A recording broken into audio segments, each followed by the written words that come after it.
It's Roger and James here from the DisKingdom podcast. In this episode, we are going to be talking all about Star Wars Battlefront 2, sort of disappointing EA.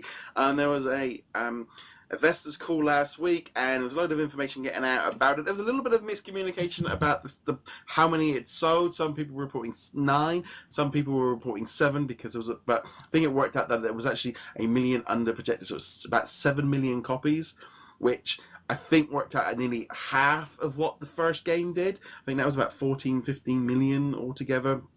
Obviously, the longer life on the game of keep going, but those microtransactions and all the all the troubles, basically, Hi, Porky. It caused a major problem for EA. And I'm hoping in some ways that this might actually been that shot in the leg, and the kind of, that kind of kick to kind of say, oi, people don't like this, and it can hit you even if you're Star Wars. I mean, that is the ideal or the ideal reaction here, is that people go, oh yeah, we really should not have loot boxes that impact gameplay. Players don't like it. However, we have seen already since then that EA didn't take that lesson. There was that whole controversy with the Pink Vader comment. Oh, people don't want to play with Pink Vader, and everyone was like, not a single person asked for Pink Vader until you said that. Now people want Pink Vader just to shove it down your throat. But, people were asking, no, we don't want Pink Vader. We want Luke Skywalker's skin from Hoth. We want the Luke Skywalker skin from Return of the Jedi. We want that kind of thing. And EA doesn't seem to have gotten that. Even the parts of the investor call that we heard were kind of them going, we don't really know what happened. We understand. We read the complaints and we understand the complaints, but we don't understand what they're complaining about, which is kind of unsettling. I mean, the trouble is, as well, as there's reports of them saying they're bringing the microtransactions back in and they've made adjustments. I mean, I think there's generally this kind of thing of anything that this game does now with microtransactions is already just tarnished.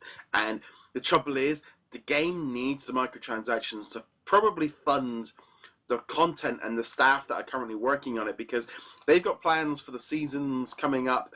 This game is going to be around for a year or two at least, because I think there's a Battlefield game coming this year. There's no big Star Wars title coming from EA for at least another 2 years, and Star Wars Battlefront 3 is 4, 5, 6 years away, because they've got a few other. They've got like a respawn shooter as well in production.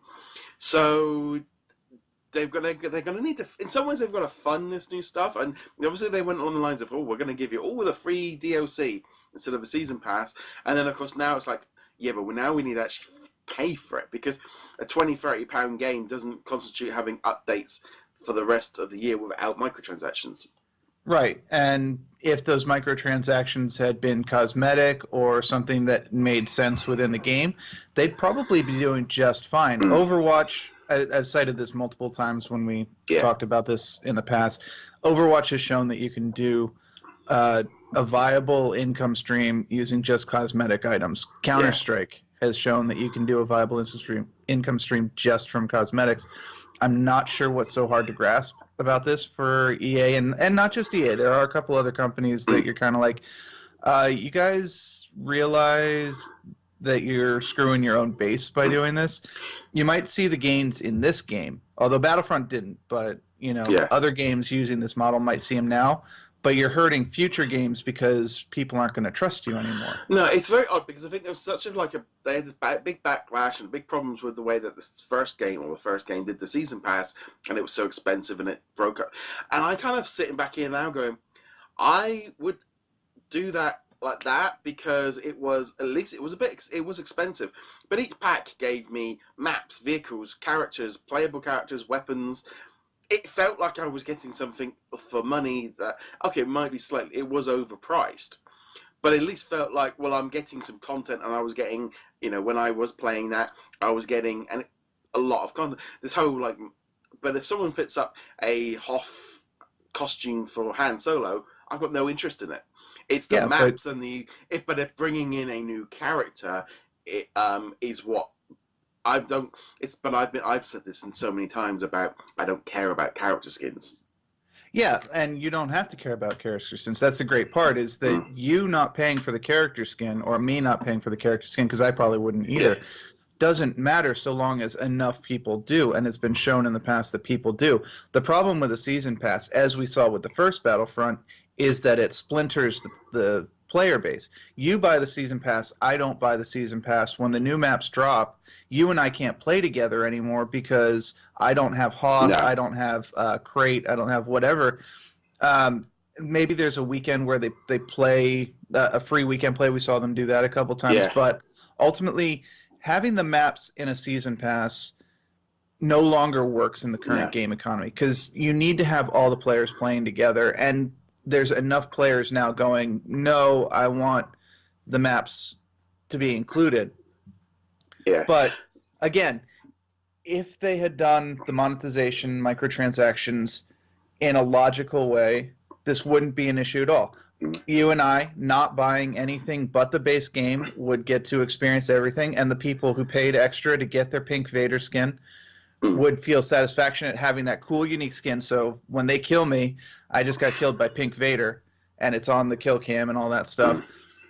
But we're all playing on the same map. Yeah, I mean, looking here, one of the comments they put was, they said, going forward, we believe that live services that include optional digital monetization, when done right, provide a very important element of choice that can extend and enhance the experience of our games. We're committed to continually working with our players to deliver the right experience in each of our games and live services. They know that this live service platform is what they need to do, and it's what they need to do properly. And they cocked it up. They really did just mess it up. They got to that point of, I mean, in some respect, I mean, a lot of these like annual, especially things like sports titles and, the way that they've been doing that, having a constant upgrade and new characters and paying for them and all the rest of it makes more sense. The Star Wars stuff, they just, I think as well as this game had just got whacked with punch after punch. It was so bruised and battered before it even came out the gate. It was the whipping boy of the games people, because it really was at that point the one game that pushed everybody over the limit. And unfortunately, the game is pretty solid. However, I think a lot of people say that it's just very generic. It's a bit bland, and it didn't, for the price that people want what they wanted from it, they weren't delivering. And now I think it's a perfectly good pickup arcade shooter and a lot of fun. I mean, they're saying here that apparently 70% of players nearly 70% of players into single player. So it's like, well, yeah, you put it in there, people played it. There's a shock. Yeah, no, and I would love to have more single player content, even just arcade stuff. I've mentioned this before. Yeah.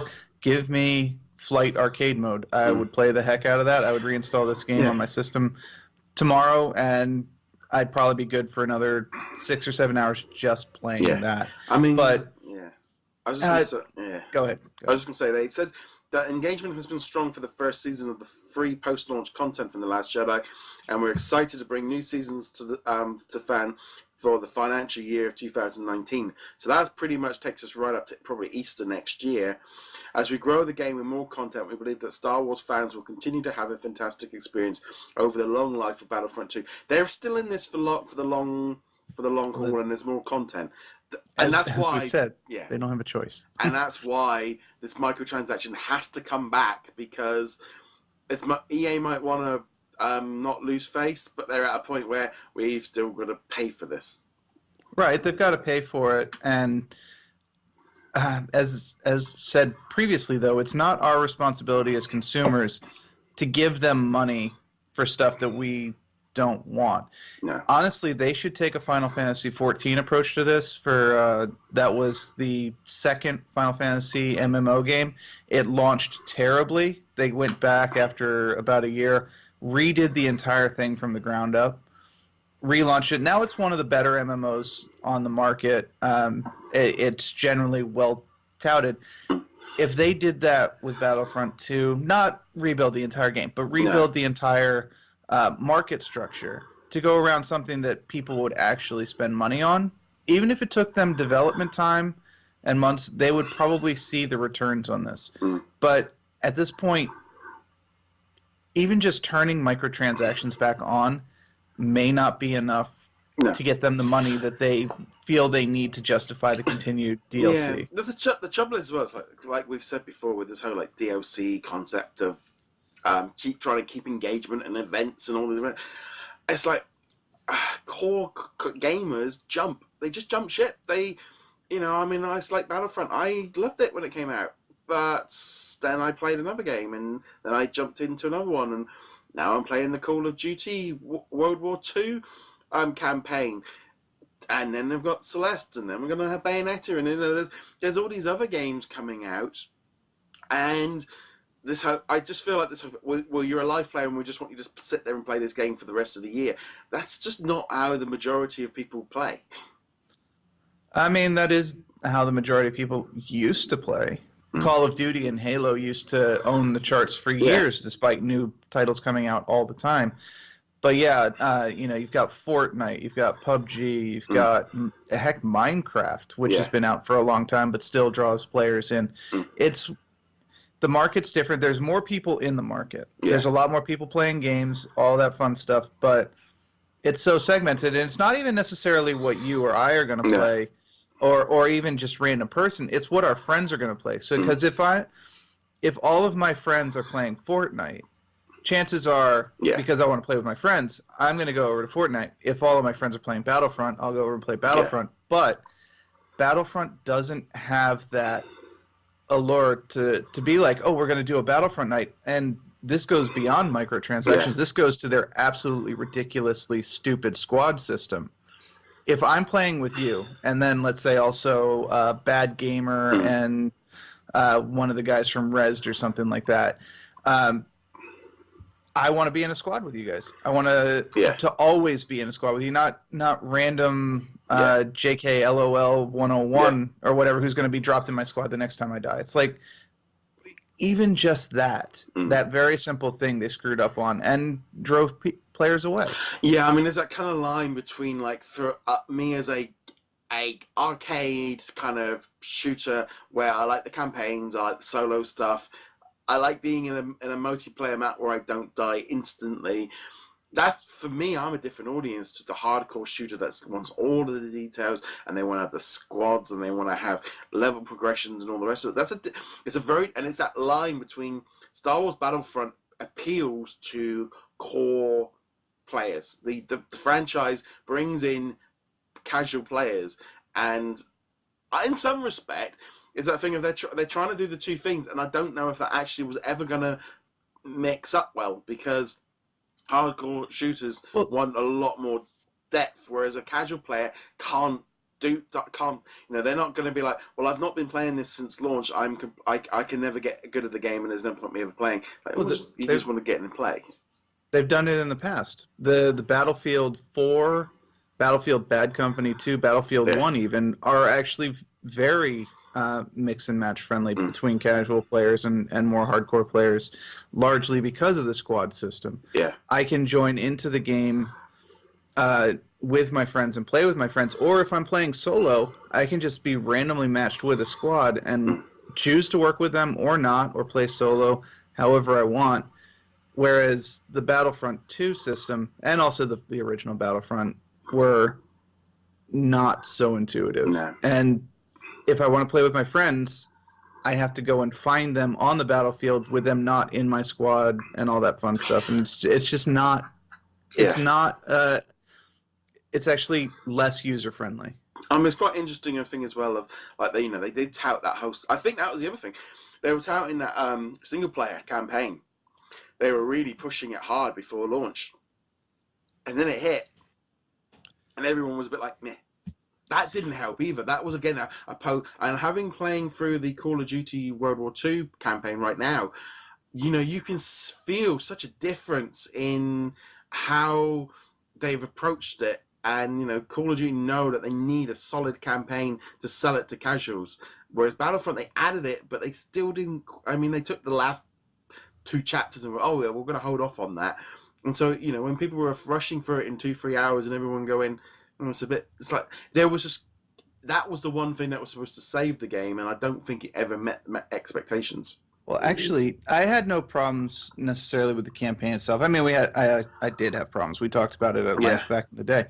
The problem that is that I felt lied to about the campaign. Yeah. It has been pitched as the Imperial story. Even now, even commercials now. I saw one, I think, at the Disney parks itself. They were talking about it. I was in line for like Star Tours, and they were talking about all the Star Wars initiatives for the next couple of years, although it was recorded last year. And you'll play as the Imperial. I'm like, yeah, you play as the Imperial for 3 missions, which is less than an hour, and then you're a rebel. Yeah. And it's like, that's not the game I was told I was going to play. Because if I got to play at least most of the game as the Imperials, and then near the end, Iden's like, oh, man, we are actually kind of screwing around or whatever, that would have been a much better game. But I was pitched one game, I was given another game, and that's the one where I'm just like, ugh.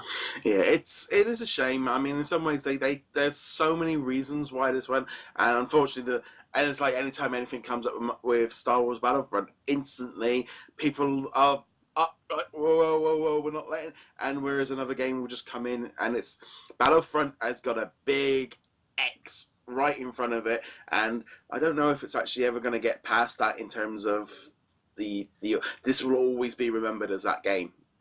Honestly, if, right after it had come out, within the first month, if EA had gone, okay, we heard your complaints about the microtransactions, we understand what you're saying about cosmetic items, give us a month or two to overhaul all this, we've listened to the feedback and we're taking it into consideration, and then they properly implemented it, they could have recovered.